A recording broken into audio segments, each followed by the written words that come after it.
Představte si, že vyhrajete titul, máte fakt úspěšnou sezónu za klub, proto poletíte na dovolenou tu oslavit přímo do Španělska, ale jednoho dne se vám stane autonehoda a vy umřete. Tohle se stalo 28letému Diegovi Joty. Hráč, který dal za Liverpool, Porto, Atletico Madrid, Wolves, je fakt hrozné. Jako fanoušek Liverpoolu tohle mě hrozně zaskočilo. A v tohle hráče jsem měl fakt rád za Liverpoolu, dával tam góly všude. Fakt neskutečný a tohle mě fakt zaskočilo. Hráč, který dával prostě pořád góly za Liverpool i za Wolves. Měl tam neskutečné momenty, dokonce dal i gól, díky vyhráli comeback proti Tottenhamu. Dokonce zařili na Euru.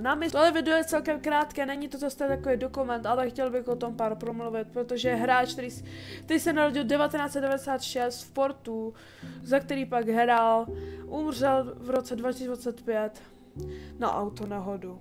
Hráč, který prošel mládežnickou akademii Paços de Ferreira, nenasázel hrozně gólů, byl tam 2 roky, pak přestoupil do Atletica Madrid, kde mu vůbec nedařilo.